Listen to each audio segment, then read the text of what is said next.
My mother-in-law has her hot water heater set to like 11. If you go there and use the hot water, your hands On a scale of 1 to 10 or 11 degrees? No, scale of 1 to 10. Okay. So when you go there to wash your hands, the guy from the fucking Raiders of the Lost Ark, your hands just melt off. Why does she have They're so fucking hot. She loves it. I don't know. It's some weird masochistic thing. And she was on it. She was like, well, I want my hands to be clean when I I'm like, it's not that hot. It's got to be like 160 degrees By the way, to be that hot. The soap will take care of what that. does that. Yes. Quiet, please. It's just, I think she just likes to watch people like me suffer. In 4, 3, 2...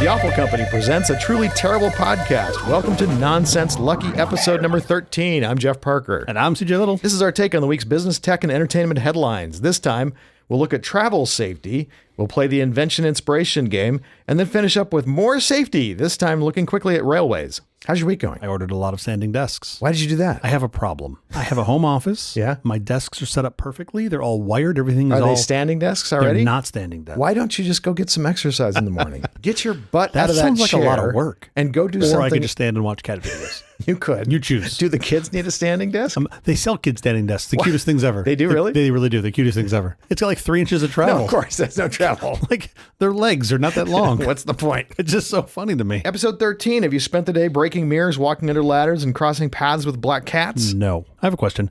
If you walk under the ladder and if you walk back under it the other way, does it undo it? Yeah. If you just walk backwards under the Walk ladder, backwards underneath it? you'll just start having really good luck. Things will happen. Nice things will happen to you. Lovely. I'll be right back. Happy Doctor's Day. Happy Doctor's Day While to we're you. here, would you like to shout out any favorite doctors you know? Oh, I've got two. Two. What you got? I got maybe 3. Yeah. Well, Dr. V, my orthopedic surgeon, is great. Yeah. And then I'm quite fond of Dr. Holly, who's kind of my neurosurgeon. Yeah, he's terrific. He's amazing. I'm sure I'm going to leave somebody out, so I'm going to apologize in advance. How many doctors do you have? Well, some of them aren't even my doctors. Some of them are just friends who are doctors. Sure. Shout out to Doctors Azizadeh, Blyer, Israelian, Gulshani, and Wang. Great people all. I owe you so much. I will never be able to repay you. Happy Doctor's Day. That's a lot of doctors. April Fool's Day is a couple days away. Have you got any good pranks? Man. Have you given this any thought? My kids listen to this show, so I don't want to say. Do you get Amazon packages? I do. Save all the Amazon boxes for about a month. I do that anyway. And, oh, do you?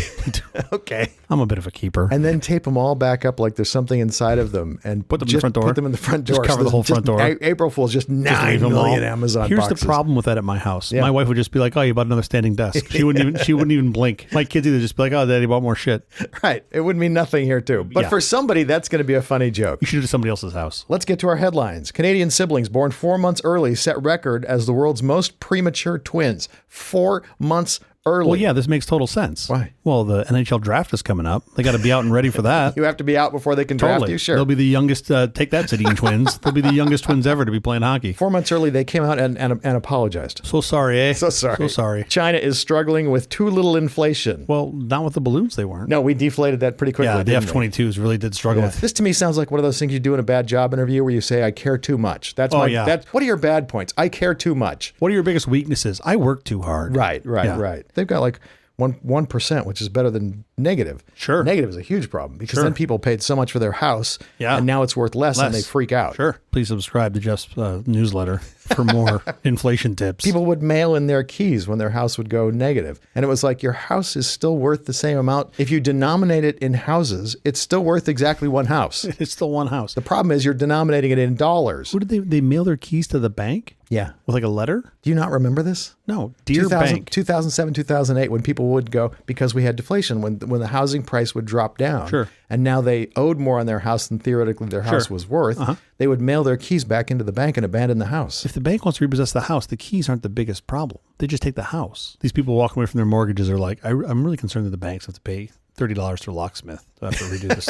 They want to make I sure. know they're going to suck on this $400,000 mortgage that I'm telling them to fuck off on, but another $30 for the door lock. I don't want to charge them for the keys. Yeah, I mean, that's I'm a good expensive. person. Yeah. That's more like a fuck you to the local locksmith, isn't it? Then he doesn't get a job. Shadowy Catholic group says it buys Grindr data to trace gay priests. So wait, so they're not allowed to be gay or straight? You're asking the wrong guy. I'm not Catholic. I have point. no idea. They Good can be point. pissed off about whatever they want. That's true. Well, they are, and they are. Yeah. Don't you worry. Because they're not getting laid. That's why they're pissed. Yeah, absolutely. I get it. I feel like they're just trying to find the hot priests on Grindr. So So they're just trying to do. They're just trying to see the guys that are super active. They're going to have a pageant. Apparently, if you're a priest, you're not allowed to be gay. Is that what I'm supposed What are to they take allowed? from I don't this? understand. I guess. You have to be heterosexual. You can only abuse the little girls. Wow. Yeah. It just got dark. Yes, it's my fault. Yeah, exactly. I'm yeah, the one who yeah. did the bad thing here. Yeah, Yes. exactly. Yeah. Can you just let him fuck something? Just give him something. I don't care. It makes no difference to me. I know it doesn't. I don't have it on my bingo card either. I think to be a religion, you have to have something you abstain from. So like you can't have chocolate, you can't have Okay. Coca-Cola, you can't have shellfish, you can't Can have... we abstain from child molestation? Would that be okay? That'd be great. That'd be great. That Let's should be abstain the from li- that. that That's actually my religion. should be the thing. That's my religion. Right. I just decided. No meat on Friday. Oh, and also about the kids. No meat on Friday, semicolon, because they're related but unrelated. Yeah. No touchy the kids. Oh, yeah. And also as an afterthought... Hey, while you're at it, we know you're hungry because you've had nothing but 'Cause you're granola. not having meat. You've had granola and oatmeal all day. But when you feel like, eating a hot dog, don't touch the kids. The FBI just admitted it bought U.S. location data. Like, are they lost? Is that Their the Apple problem? Maps took them in the wrong direction, so they had to Totally. buy some data through a Fuck, broker. where are we right now? You're in D.C. Fuck, how do we get out? They obviously wanted data, but they were afraid the FISA court was not going to let them get with a warrant. Sure. So they just bought it. Well, or it was just more efficient. How come when there's a speeding car that's zipping down the freeway, obviously we get its location data Sure. from the cell towers because it has to switch from cell tower to cell tower. Yep. How come that phone number of that person doesn't pop up immediately? I think this is a bit of a privacy issue with them popping up. Once you're going over, let's say, 100 miles an hour, maybe it's not a privacy issue anymore. Okay. Maybe it's now you're going 100 miles an hour issue. Sure. I remember, I don't know if this is still the case, but there's turnpikes in Ohio. Yeah. Because Ohio is really good for just getting to other places. Sure. Is mainly what, and being a from thoroughfare. Michigan. Yeah, it's a thoroughfare. It's a bridge. They stamp you on the way in and stamp you on the way out with time, but they don't give you a speeding ticket on the way out, which I always thought was odd because they literally know if you sped Oh, that's awesome. or not. Now you could, if you're just going straight through and you're not even stopping for gas. Well, these right. turnpikes, like all they have is like a, whatever, a gas Yeah. station and a McDonald's. So you could stop and offset your time, but if you don't, why aren't they just like, hey, here's your know. $12 toll and your $200 ticket? Right. But they don't do it. Like because they would absolutely know. Oh, that's in a that great case. revenue raiser. No, it's a terrible idea. Ohio, please don't do this. People already hate you enough. Don't do this. Why do you hate Ohio? Have you been to Ohio? No. Well, now you understand. What's in Ohio? Well, Sandusky, which is pretty awesome. Cedar Point, Kings Island. Ohio has its perks. It's just outweighs. Ohio's the greatest place in the world, apparently. Everything gets there last. Is that true? Yeah. 5 years later. That's the old Mark Twain quote. Everything comes to Ohio last. So when the world ends, that's where I want to be. Because you get 5 more years. I think he said it the other way around. He didn't say like Yoda like I just did. Ohio you must be. DuckDuckGo has created Duck Assist. This happened about a month ago. It's their AI search. Have you tried it? Nope. It's pretty great. You Okay. don't. First of all, you don't do anything to get to it. There's no special app. You don't need a special browser. Sure. And the really cool thing about it is, unlike most other AI search, they've fed it information that they have a fair degree of confidence is accurate. Okay. Their information comes from Wikipedia and Encyclopedia. Oh, that makes perfect sense. It's pretty great. Like yeah. vetted sources. Yes. What if we just made one of these, but it was just like unvetted sources, like 4chan? Have Let's our just own? feed 4chan into or our own. Just things we know aren't terrible. true. Just absolutely. Just the Onion. Like I want. Oh my gosh, the Onion How would good be would that awesome. be? That would be just had like an AI search of the Onion, and that would be amazing. But I think this is a cool idea to like not scrape the entire web for information. Absolutely. So much of which is Absolutely. bogus. Yeah. To actually give it information you have a fair degree of Then confidence in. who controls the truth? What is the truth? I do. Did you need a volunteer? Whatever. I didn't know if you needed a volunteer. I'm here. Like you have like a. I'm busy on Thursday. I got the podcast. 16 million flashcards in front of you, and you just have to sort them into piles of true or not true. You're like, Heisenberg principle? Fuck, I don't It's know. not even Sure, kept yes. electronically. I No, have it's them on flashcards. Yeah, totally. Sorry, the AI is a little behind. It only knows about colors and plants because Jeff hasn't gotten to the rest of the stack yet. What's true or not? Oh, but it's really up to date on aviation and AI itself. That's all it knows. That's yes. all it knows. Speaking of AI, first complete map of a fly brain has uncanny similarities to AI neural networks. And that's the whole point, right? The neural network is a map of your brain. Right, but we've actually mapped now a fly brain. We actually created a map of a fruit fly maggot's brain, which is incredibly simple. Okay. It's got 3,000 neurons and something like 500,000 synapses. But now, what do we do with this? The AI just buzzes around your ear and annoys the shit out of you until you kill it. That's all it does. How do you map its brain? Well, it's like an fMRI machine. A very How do you, teeny tiny explorer, very teeny. Lewis and Clarkette. Oh, they use one of the nanobots. They're like, no. Put the fucking sperm down. Get over in that thing's head and map it out. God damn it. Draw the map. Come on. God. Who's a tiny cartologist? Do I have a little Amerigo Vespucci over here? Huh? I mean, a really little one. A really little one. Totally. You're a little chubby. I need somebody smaller. Who's smaller? Meanwhile, there's 3 guys in the back with a bunch of sperm trying to shove it into the fly's head. No, this is all we know to do. It's just German nanobot. If you don't listen to all of these episodes, you have no idea what we're talking about. If you do listen to all of them, I'm sorry. I'm fascinated that we're mapping an entire animal's brain. That is super cool. Because it's a fairly simple animal to map. Sure. It's a little maggot. It's like a little, not a lot of nodes. By the way, that's half of the people on the 405 on my way over here today. I feel like they should map those people, figure out why that guy in the fucking Do it Tesla. very simply, yeah. Why can't the guy in the Tesla turn on his turn signal? I don't understand. Just you're changing lanes. Just make it blink. 10 nodes. He's a 10 noder for sure. The Tesla has more nodes. The Tesla does have more nodes. That is sadly true in probably most of those Although cases. the steering wheel will fall off in your hand. Oh, yeah, no, that comes right off. That comes right off. Here's a thought for the quality control. Well, Maybe check and make sure all the wheels are attached. They're responding to pressure that people say you don't have a convertible. And now they're like, well, you do. You're not going to tell you what you convert. You just convert it from a steering wheel to a non-steering wheel. Thing, sure. Yeah. We can say what to convert. The AI for the self-driving car needs to work really well if you're going to make steering wheels that come off. Could you see like the AI is just like you're driving down the road in your Tesla and the AI is just like smoking a cigarette, hanging out, and all of a sudden the steering wheel's like, oh, fuck. It's got to take over control of the car. You're on the job. You're on the job. Totally. Wake up. Millions of drone deliveries are headed your way, Wing says. Oh, my God. I better clean out my garage. Wing is the Alphabet-owned drone delivery company. Yeah, it's the W in Alphabet. And they... You can't have another W company, just Wing. They can't do anything with wheels or wheelbarrows or nothing with any other W's. Nope.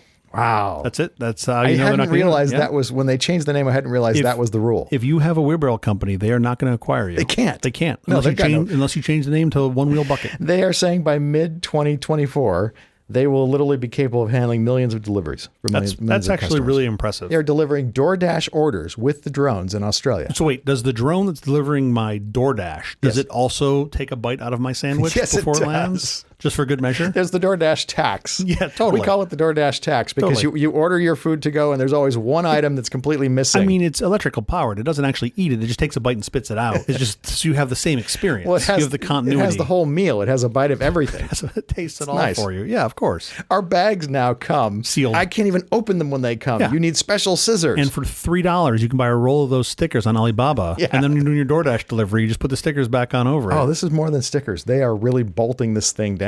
Staples. Small staples, yeah. There's a store that I know you can go to buy those. What would you call a store like that? It's called Scotch Tape. Okay, coming up next, CJ is going to talk about air travel safety. Hold on to your seat, folks.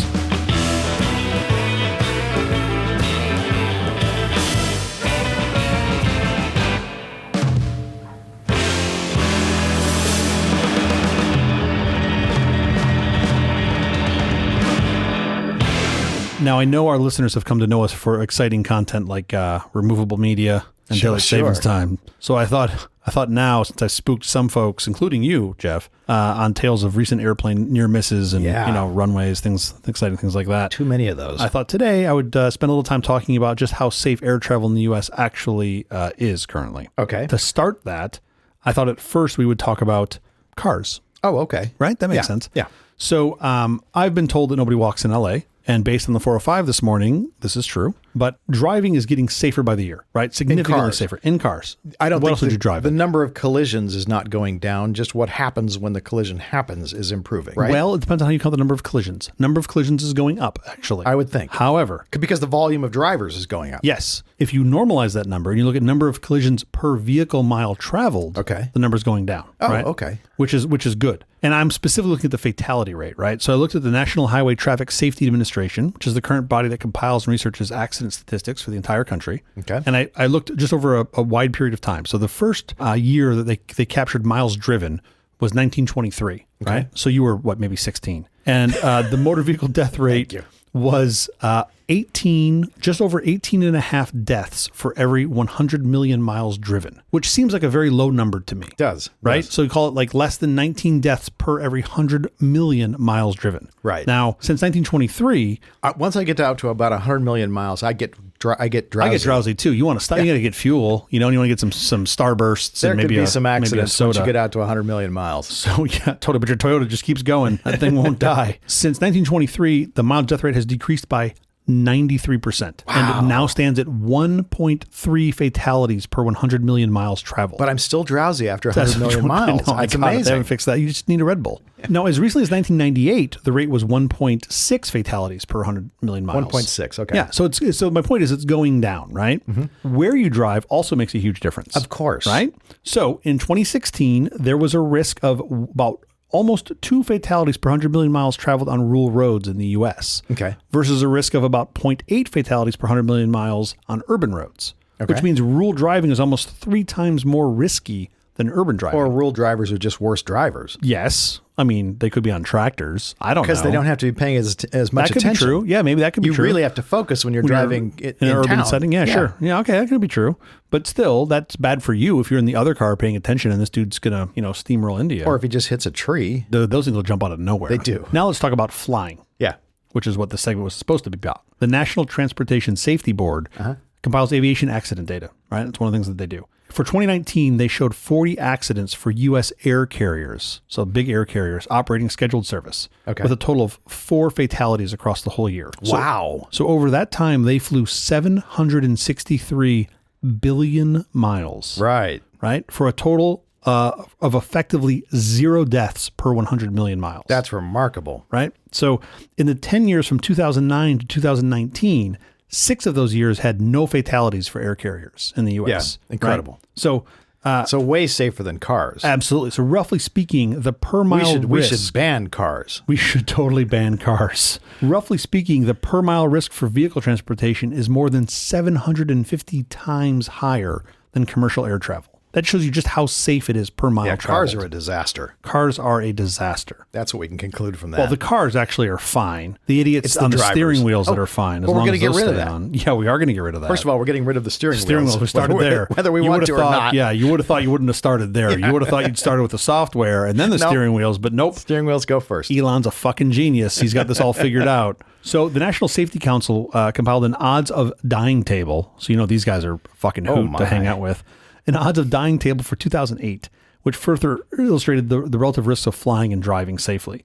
And it calculated the odds of dying in a motor vehicle accident to be 1 in 98 for your lifetime. So basically a 1 in 100 chance of dying in a motor vehicle accident in your lifetime. So everyone I know, out of all the people I know, one out of 100 is going to die in an automobile accident. Yeah, that's shitty. For air and space transport, including air taxis, private flights, things like that, the odds are about 1 in 7,000 for a lifetime, according to the table. Wow. Right? It's a big difference. That's incredible. It's a really big difference. So why is this? Well, your only real risk on a plane is takeoff and landing. So longer flights have inherently less risk than shorter ones, right? Further padding this stat from a miles traveled perspective. Yeah. And then also planes are maintained extremely well. Safety is prioritized in the airline industry, especially in the U.S. Yeah. FAA requires inspections. They also stipulate that the owner-operator must maintain the airworthiness of the aircraft and engines during the time between the required inspections and when the maintenance personnel has to come in and do their sort of day-to-day. Before the maintenance people just have to come in and update it with a floppy drive. With a floppy drive, yeah, right until the punch tape gets there. And, maintenance requirements vary by aircraft type, right, across the board. Yeah. But generally speaking, especially across general aviation, they say you need preventative maintenance about every 25 hours of flying time and minor maintenance at least every 100 hours, give or take. So these things are touched often is the point. They're looked at a lot. Right? Technology and safety protocols have improved significantly. So in the 50s and 60s, fatalities occurred roughly every 200,000 flights, give or take, which that number actually seemed high to me. Like I would have thought there would have been more fatalities back then. Today, fatal accidents occur less than once in every 2 million flights, which is insane. Right. 2 million flights, until you commercial have flights. Commercial flights. We're just US talking air about carriers. commercial Yep. flights, U.S. air carriers. So that's more than an order of magnitude difference in safety improvements over 60-ish years. That's impressive. And so really my takeaway is that flying on a U.S. air carrier is insanely safe and no one should be worried about their flight. Now, general aviation fatalities number in the hundreds per year. And that's where you've got accidents involving like single engine piston powered airplanes. Right. And using private planes. Yeah. So that's a whole different Anytime animal. you get on a private plane with a rock star, you're going down. So, all right. Coming up next, Jeff's going to play a game with me. No. I'm not done with this. Oh, okay. When I'm on the flight and I'm flying who knows where. Yep. And we hit enormous turbulence. Yes. When I was a kid and I made model airplanes. Yes. The wings Yes. were separate pieces. Uh-huh. And you put them onto the body of the plane. Yep. Right? Same thing now. They just fall off. Is that true? No. What keeps the wings? Is there one piece of metal through the entire wingspan that keeps these things solid? It's like there's like a backbone. Well, it depends on the plane. Is there like a spine? Is there something that holds us together? Because I'm always thinking, what if a wing breaks off? We're going to the drink. The wings don't break off, first of all. Have you seen the 787? But why not? Have you seen the 787 stress test? No. This video, I will put it in for all of our listeners. I'll put it in the link for this episode. The 787 is a primarily composite body. Okay. So one of the stress tests they did was literally pulling the wings up to see how far they would bend until they broke. Okay. They almost touched. Like, wow. Yeah. If you have any other airline safety questions for me. Yeah. Are private planes as safe as commercial flights? It's unclear to me. I looked for stats on this. I couldn't find any. Doesn't mean it doesn't exist. Yeah. I would guess, generally speaking, they're probably per mile not as safe. They're probably more in that general aviation bucket. Like fatalities, it's safer from the general public. You don't get stabbed by a fucking spoon carrying guy. Well, that's on a public flight, right? Yeah, on a public flight. That's more likely, or just any Spirit Airlines flight. Just Spirit has the spoon problems? Yeah, totally. The flight was United that happened on, but sure. He thought he was on a Spirit flight. Is that right? He was booked on a Spirit flight. No wonder he was so angry. Yeah, totally. He was so pissed off. God damn it, the seat's too comfortable.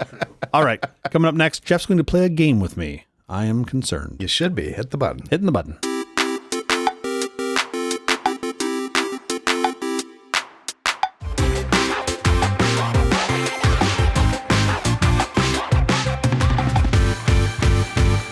Many inventions are inspired by something in nature or a previous invention. Some are discovered when looking for something entirely different.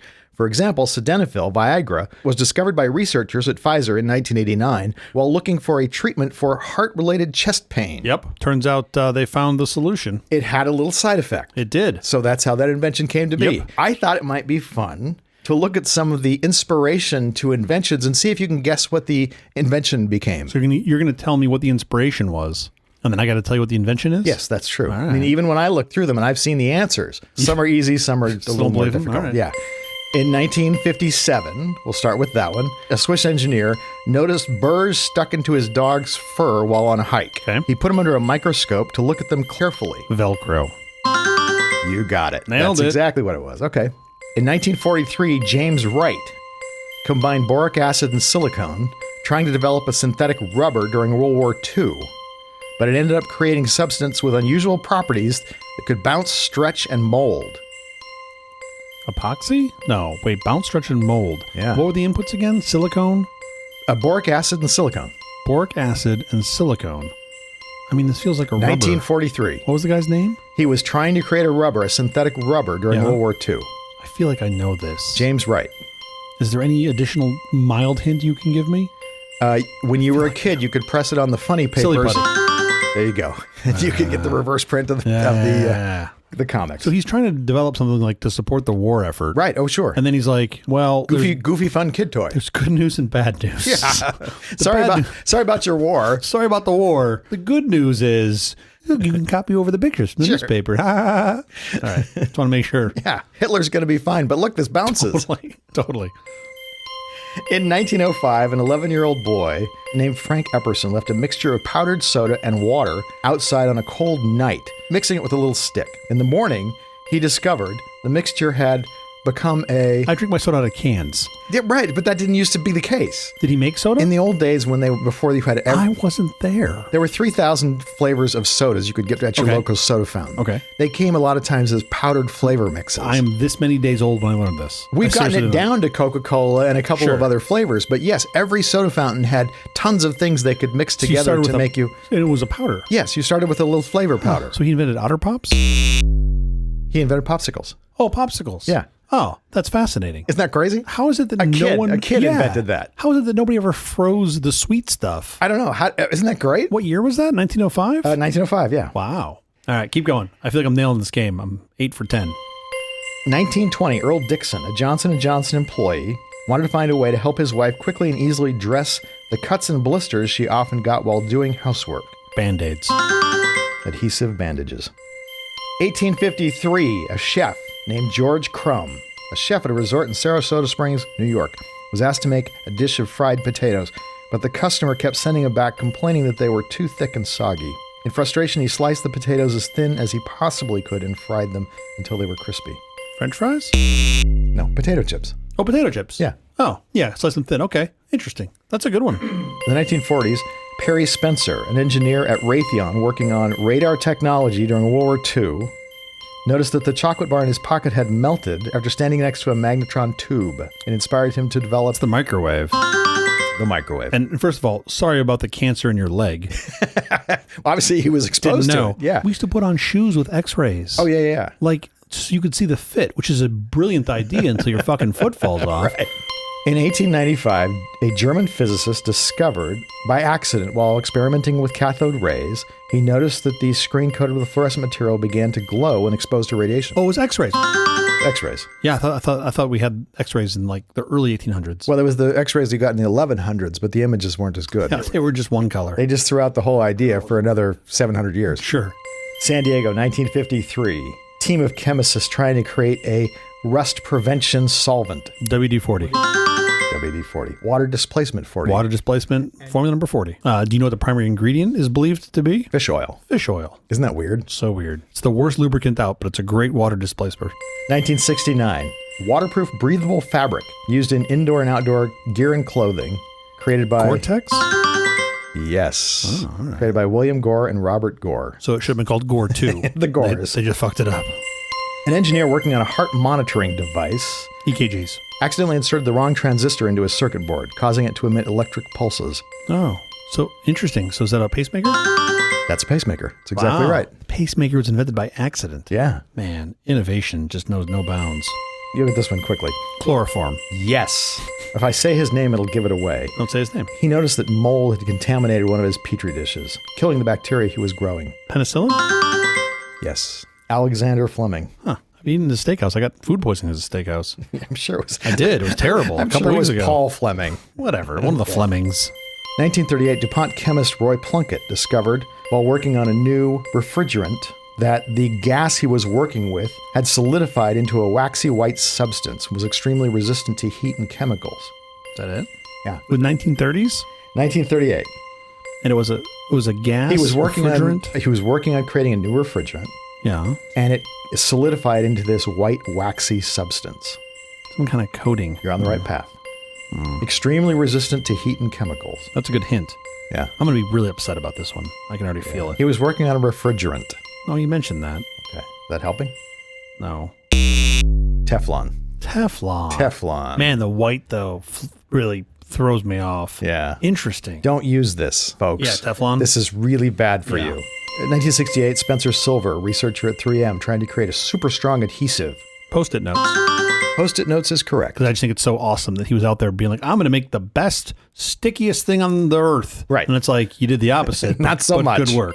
1943, naval engineer Richard James was trying to develop a new type of spring for use in ship instruments when he accidentally knocked one of his prototypes off a shelf. He watched the spring bounce down a series of steps Oh, boy. and realized its potential as a children's toy. The Slinky. The Slinky. That's cool. Yeah. Like it went walking down the stairs. Completely an accident and thought Played the song. kids would have a lot of fun with this. That's great.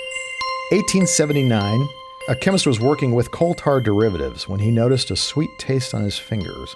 He traced the taste to a chemical compound, Glycol. saccharin. Saccharin. Yeah. A coal tar derivative. Yes. Oh, I wonder why that's terrible for you. I'm I know, sorry. Is saccharin terrible for you? I don't know the answer. Well, how do you take your coffee? Do you want sugar or coal? Coal I'm good with. 1956. Actually, it was originally created in the 1930s. Okay. But when it was originally created, it was created as a wallpaper cleaner. Okay. Then by 1956, they realized what they had was a child's, something they could sell to children. You mean you can sell anything to a kid except for booze and smokes? I don't think most kids are going to buy something that cleans wallpaper. No, that's boring. That's not going to come up a lot. I mean, hey, by the way, if your kid will clean your wallpaper, that's a good kid. Teachers discovered that it worked as a modeling clay. Play-Doh. Play-Doh. Play-Doh is I guess because Originally a wallpaper cleaner. Interesting. And delicious. 3 more. 1859, Robert Cheeseborough was visiting oil fields in Pennsylvania when he noticed that oil workers would smear a gooey substance on their skin to protect it from cuts and burns. He later refined it and named it... Neosporin. No, Vaseline. Oh, Vaseline.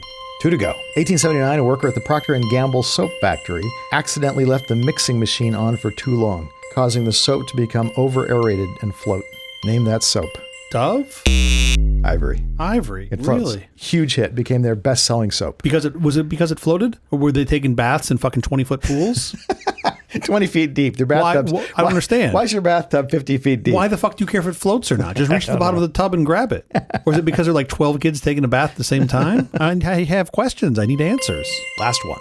This is a good one.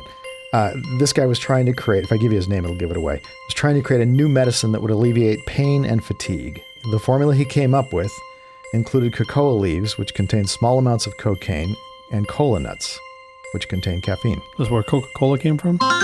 Coca-Cola is correct. You went 13-6. All right, that's fun with inventions. I feel like I did better than I expected. CJ is now going to tell us about... We're going to go back to train safety, like it's the 1890s. We should change the name of the podcast from Nonsense to Melatonin. I think that's taken. Oh.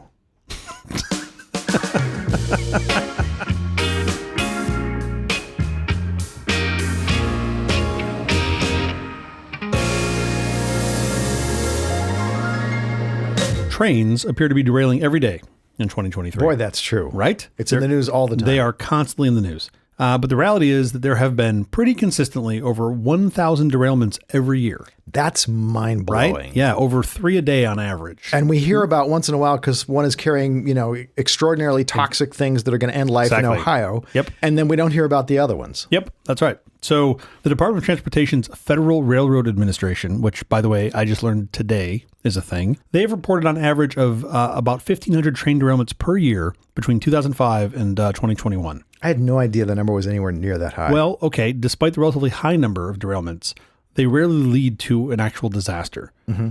Right? Most of them are confined to rail yards with minimal impact on life or property. And even in just 2022... So the train doesn't actually do that foldy up thing where all the cars crunch together. It might do the foldy thing, but usually I think you're talking about a couple cars. Just a pop wheel off. comes off. Yeah. And I've learned a lot about how these train yards work. Mm-hmm. Like they'll leave the brakes attached or one of the trail movers attached. Like it's kind of like silly stuff that's not that big of a deal. And in 2022, there were at least 1,100 derailments that left 16 injured and 1 person dead. Okay. Arguably, that's safer than any other form of travel. Sure. Right, at least for humans. And human error was the leading cause of derailments in 2022, with track defects being the second most common reason trains went off the rails. In many previous years, track defects, though, were the most frequent cause. Mm-hmm. So we're moving the problem into humans, which always gives me a little bit of pause. What's funny is on previous episodes, we talked about how AI airplanes being in 3 axes would be easier. Mm-hmm. How could you ever do an AI train? How would it know how to turn? Put a brake on the gas pedal, you can take a nap now. If cow on tracks, stop. Well, they have cow catchers. Okay, first of all, that is a name that is some definite misleading advertising. That thing is a cow destroyer, throw you off into the distance. Right. It doesn't catch shit. Throw the cow off to the side. It does, right. That's a cow exploder is what they should call that thing. But at the speeds we drive trains now, it's not even, the cow's not surviving. It's a cow vaporizer. Exactly. Yeah, there's no catching of the cow. You're left with a steak and a milkshake. More milkshake than steak, I think. As I think pretty much everybody listening to this podcast probably knows, on February 3rd, 38 of 149 train cars left the tracks in East Palestine, Ohio. Oh, yeah. What we know so far from the initial NTSB report is that a wheel bearing had been heating up as the train was carrying toxic chemicals and other cargo through Ohio. An alarm did not sound to alert the crew to check a hot axle until the train passed a sensor not far from where it ultimately derailed. So there's not sensors on the train, they put sensors on the track. So the sensor registered that the wheel bearing was... But here's the thought, let's put the sensor on the train maybe. Well, yeah, but you got a lot of cars, and you got networking problems and IP addresses and that. And I just hear complaints from you. It's a lot of complaining, to be honest. I don't want to be the IT guy that's going to go fuck with a train.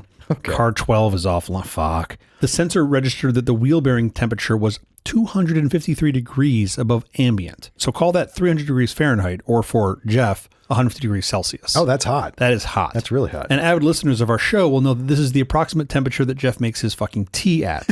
So it's something that I'm mildly familiar with because his tea is literally somehow above boiling. The crew was already braking as the train followed another train. It slowed down even more after hearing the alarm, according to the safety board. The crew then saw fire and smoke and reported a possible derailment to the dispatcher. Okay. So that's what happened, right? That's the sort of facts what happened. Then reading through a New York Times opinion piece, I learned that since 1970, the overall number of train cars derailed each year has fallen, while the number of cars carrying hazardous materials on trains that derailed grew.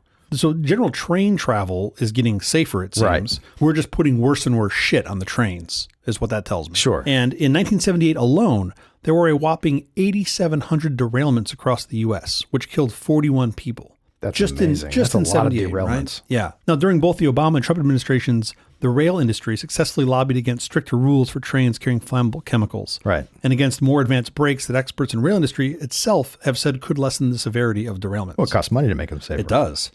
It costs money to clean up train wrecks. Obama rules did include a provision requiring some hazmat trains to be equipped with improved braking technology.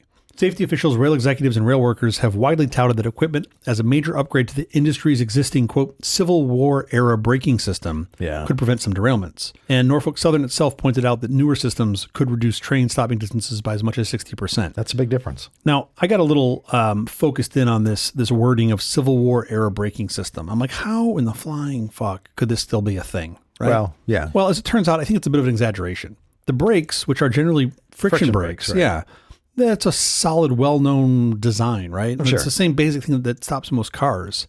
And like you could technically call power generation, you could say that power generation hasn't changed since before the Civil War, right? It's still steam power, but we use, nuclear gas, oil, coal to fire it. To heat the steam. Doesn't mean it's the same. It's a fucking turbine, but it's gotten better. So you're bitter about this. I'm kind of bitter. Just because I think it's disingenuous to say that it's like they just popped off some wheels right off, Robert Lee's train. Sure. And they're like, well, we're just going to run these. Let's I guess use they're this. fine. Yeah. We're not out of warranty yet. Let's just keep going. Resistance slows you down. What a find. Weird. What a discovery. And makes heat. The only thing that's changed probably is how we get rid of the heat. I don't know if that's changed much. Maybe it might have. The metals have changed. The metals have probably changed, yeah. After a 2016 campaign, in which rail industry donors poured more than $6 million into GOP campaign coffers, Trump repealed the brake rule, and the Biden administration has failed to restore it. $6 million with an M. With an M. That doesn't seem like a lot of money. Not a lot of money to get the brakes pulled off the train. Just think of what they're going to have to pay for the disaster they've caused in Ohio. Totally. All of this happened as rail company owners took home more than $200 billion in stock buybacks and dividends, right? And reduced their workforce by nearly 30% as part of this so-called precision scheduled railroading strategy, despite workers' warnings that understaffing has made it more difficult to maintain safety and maintenance standards. On the New York Times piece, there was a map of the train cars and the types of cargo and the final state of each car. And it's pretty fascinating. Lots of hazardous cargo burned, lots of cargo spilled. Yeah. I did find one small silver lining. Cars 66 to 74 that were carrying malt liquors and beer, they had no damage. Of course. They were fine. I think the people in East Palestine would be like, this is lovely. I got beer brought to me like DoorDash. They just spilled it all in front of my house. Give me a cup. But it's literally the only positive I've been able to find in all of this so far, right? This absolute catastrophe. This is also bonkers. The train, which was about almost 2 miles long, 1.7 miles long, had a crew of 2 plus a trainee, which is 3. Mad 2.5. Yeah. Which is madness to me, right? Only 2 people. It's a tiny crew. Like on a big ass train. That's why they were able to take home $200 billion in profit. Absolutely. Well, they cut your workforce by 30%. It seems to happen. 2 miles worth of trains being supervised by 2.5 people. Yeah. Meanwhile, I see 2 yahoos in a 16-foot U-Haul truck on the 405 and I get the fucking hives. Sure. Like, it's just nuts to me. An analysis by USA Today reported that America has seen a 36% spike in rail hazmat violations over the last 5 years. Violations now, not just relaxed rules. Yep. These are violations Actual to violations. the relaxed rules. Yep. So now look, I am no railroad tycoon or Microsoft Train Simulator guru. Yeah. But I want to know what in the world Hang on. Stop there. Yes. Is there a Microsoft Railroad Train Simulator? There is. There is. That's so cool. I've actually played it. I'm a huge fan of the flight simulator. It's pretty amazing. I have to know about this. It totally is a thing. And I believe, I'm not certain about this, but they stopped making it years ago. Oh, they did? But no, it looks like the open source community has picked it up and there is like some open source version of it now, which I didn't know until I started looking at this. Okay. Say goodnight. Say We should goodbye totally on go the do this. We podcast. should go race trains. Totally going to look for this right now. I remember playing this like 15, 20 years ago and just thinking, my God, this is boring. Like it's right behind Microsoft Paint Drying Simulator. Like why are we doing that this? one. Yeah, it was a very niche target audience. So what in the world does precision scheduled railroading mean, right? Or PSR as it's called. Yeah. So it's a concept in freight railroad. Getting the trains to run on time. Well, yeah, until they, end up in a pile In a heap, next to, yeah. I mean, that's not quite on Giant time. rumpled heap. So precision scheduled railroading, or PSR as it is known, is a concept in freight railroad operations pioneered by E. Hunter Harrison in 1993. And it's been adopted by nearly every North American Class 1 railroad. Okay. And it shifts the focus from older practices, which are like unit trains. So a unit train is where you would have a train of all one type. be like all grain, or it would be all oil or whatever. And hub and spoke based operations to individual cars switching at hump yards to emphasize point-to-point freight car movements on simplified routing networks. Okay. So basically, what they're saying is that these freight trains operate on a fixed schedule, much like a passenger train, instead of being dispatched whenever a sufficient number of loaded cars are available. Oh, I had no idea. Yeah. So before, they would wait until you had a big enough train. It makes perfect sense. Now they just run the train. Sure. And if there's cars to pick up, they pick them up.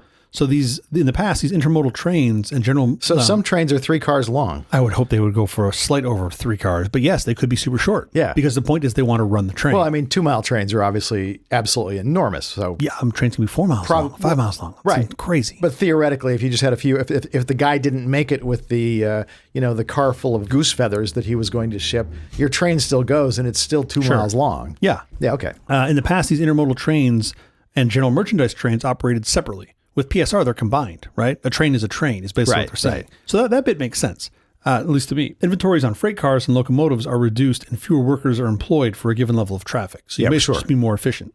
The result is an often substantial decrease in railroad operating ratios and other financial and operating metrics at the cost of less reliable service, particularly to smaller customers. Long-term capacity issues, increased derailments, and other safety risks associated with longer trains and crew fatigue. So you get all of this shit sort of comes with the efficiency improvement that you gain. And now with this PSR, you end up with having to rely on trucks still anyway for last mile. You're not getting trains nearly as close to your ultimate customers. But you also can't, because there's only railroad tracks but to the ones that you otherwise places. could. Yeah, no, I get it. You're not going to bring it to like my house. Let me explain trains to you. I understand how they work. They can go any direction. They have a Z-axis. They literally just have one axis. They're literally a single dimensional go stop. Go stop. Precision railroading has been criticized on many fronts, right? So shippers complain about poor service and delays. Railroad workers have raised concerns about safety due to reduced inspections and staffing. Service is typically limited on shipping lanes and origin-destination pairs because they don't want to take the time, right? They don't want to shut down the track to give them the time to look at it. They can't. As a result, 20,000 railroad workers were laid off in 2019. The Surface Transportation Board estimates large freight carriers employed 30% fewer workers in 2022 as compared to 2018. I get it. So we've shed a lot of jobs. The rail workers have bigger territories to cover. They don't get this time to inspect, as I mentioned earlier. One signal maintainer said, "I can tell you beyond a shadow of a doubt, railroads that are running PSR, it's just a matter of time before the track is in such disrepair that they just don't have a choice but to hire more people and start going back." And he said, I see PSR as a temporary thing because it just can't work. When a train that weighs 20,000 tons is running across the rail, it's going to break stuff. Oh, yeah, it's going to damage it, right? Like, there's just no way around that. Advocates claim that shippers benefit in the long run from reduced costs and more reliable schedules, but PSR until the track breaks. Until the track breaks. And then everyone's screwed. And it's not very reliable when the track's broken, as it turns out. But I mean, you stop the flow of everything. Yeah. Well, through that route. I mean, again, you still just route around it, but yeah. So it's been criticized. How much redundancy in routes is there? I don't think there's a lot. I mean, I think if you want to go around it, like you're going, like it's some time. Right. But you're also probably measuring your shipment duration in days or weeks, not like hours. Right. It's not so urgent. You add 8 hours to it. It's like, it's like the FedEx guy, stop for a beer. Like That's how my DoorDash gets to me. That's why it takes so long. Via train? Yeah. Yeah, that would explain. I'm pretty sure you order a lot of food. I'm pretty sure that's what's happening. You should slow down a little. I am. I use train. Funny that when I read about this on the Union Pacific site, there is no mention of the risks, just that PSR will make customers happy and, quote, balance the network. Until crap breaks. Until shit starts to break. Right. So what can we do about it? Well, to start, the Transportation Secretary can direct his agency to expand the definition of high hazard flammable trains to include all trains carrying any compound that could, explode and poison communities. You might want to note those. That would help. This change would help ensure that the first responders are prepared and affected communities are better informed in the event of future disasters. Mm-hmm. I didn't think about the first responders aspect, right? Like when these things come off the rails and are on fire, a bunch of dudes got to go put that fire out. Oh, yeah, sure. And they don't know what's in it. Right. And in the case of East Palestine, some of the placards on the side of the train that told them what was in the cars melted in the fire, so they couldn't tell. That's a problem. It's kind of not good. Okay, what else can we do? The DOT can finalize and implement a rule repealing the Trump administration's reckless decision to allow the transport of highly explosive liquefied natural gas by rail. This is a move that triggered a lawsuit from 16 attorney generals. How many? I mean, that's 16. How many AGs do you have to piss off until people go, that's a bad idea? 16. Apparently 17 because they still got away with it at 16. Exactly. The agency can require rail companies to deploy more heat sensors, right? These things called hotbox detectors to warn train crews of overheated bearings before derailment happens. This seems like a no-brainer.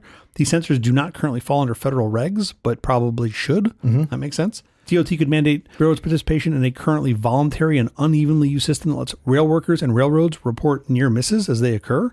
Like, that seems like a good idea. Sure. And regulators can listen to rail workers and finalize a rule mandating minimum 2-person crews on trains. Like, they really want Seems like you already have 2-person, two and a half people. They want to mandate minimum 2, which means there are trains operating with one fucking human on it, right? That's the one with 3 cars where the guy with the feathers didn't get there in time. He did not make it in time. The feathers did not make it.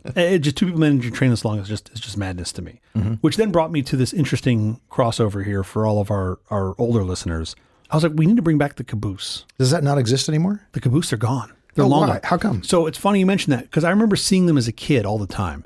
And I was like, but I haven't seen a caboose in 20, 30 years. Like, they're just gone. I see trains all the time. I'm driving around through California and never see a caboose. So until the 80s, laws in the U.S. and Canada required that all freight trains would have a caboose and a full crew for safety. I don't even know what the caboose did. The technology eventually advanced to a point where the railroads, in an effort to save money by reducing crew members, stated that cabooses were unnecessary. So the caboose was a place for the crew to sleep, basically. That's all it was, a sleeper car. But they also had, you remember the top of the caboose had like a little lookout? Uh-huh. So a dude would put his head up in that lookout to watch the train, to just see if anything went sideways. It's too late by the time he sees it. Well, you still want to know. You still got to stop at some point, right? Like, if the guy up front doesn't know and he's just pulling along, a little train that could, you're still pulling that thing down. Is the caboose in communication with the front of the train? I presume they were then, yes. Radio. So in 1982, a presidential emergency board convened under the Railway Labor Act and directed the U.S. railroads to begin eliminating caboose cars where possible to do so. Why did they direct them to eliminate them? They just said that we have the technology now. We don't need, with things like hot box detectors and whatnot, we don't need people in the back of the train. I thought it was for those guys to sleep. Yeah. In the back. Yeah, it turns out they don't get to sleep anymore. The technology now is we have them sleeping sitting up? They just don't sleep. Is that a new thing? Yeah, no, they all have German nanobots in them to keep them awake. So I love this. There's a legal exception for the state of Virginia, which had a 1911 law mandating cabooses on the ends of trains. Until the law was repealed in 1988, you had to have a caboose if you went through Virginia. Because in Virginia, they manufacture cabooses, I'm assuming. That's what I'm assuming the answer is. Very few cabooses remain in operation today. Some are still used for local trains where it's convenient to have a brakeman at the end of the train to operate switches or on long reverse movements. The guys in the caboose used to have to work the switches.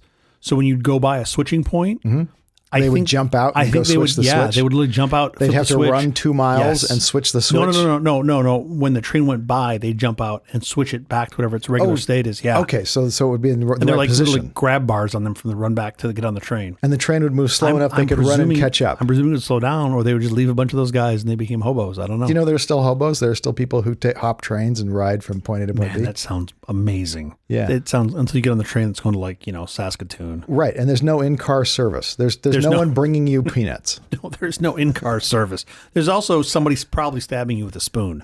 So you get the worst of both worlds. It is the worst of both worlds. No in-car service and a guy over there eyeballing you. But an incredible view of the country. Yeah, an amazing view of the country, yeah. No, there's a very small part of me in the back that kind of wants to jump on a train and just go across the country. Trains, cool. Okay, amazing. We have to get out of here, but quickly before we do, have you seen or read anything good this last week? Well, I'm working on some boat safety for our next show. I can't wait. I feel like that's the right direction for us to go. I'm going to recommend the Problem with Jon Stewart on Apple TV. It's like The Daily Show, only because it's once a week. It's just one topic, and it is fantastic. I hadn't watched it. It's been on the air now for this is its second season or something like that. And I just caught a couple, and I was like blown away with how good it was. I totally missed Jon Stewart, so I got to get back into this for sure. It's so good. Awesome. I'll check that out. That's the episode. Thank you for joining us for all this nonsense, a truly terrible podcast from The Awful Company. Visit us on the web at nonsense.production. I'm CJ Little. I'm Jeff Parker. If you like this program, please follow, download, subscribe, and like at Apple and Google Podcasts, Amazon Music, iHeartRadio, or wherever you get your podcasts. Podcastindex.org. Special thanks to our floor director, Adam Sear, and a huge congratulations to you and your new bride, Jennifer. Congrats, Adam. We'll be here every Thursday morning for more nonsense. Please join us.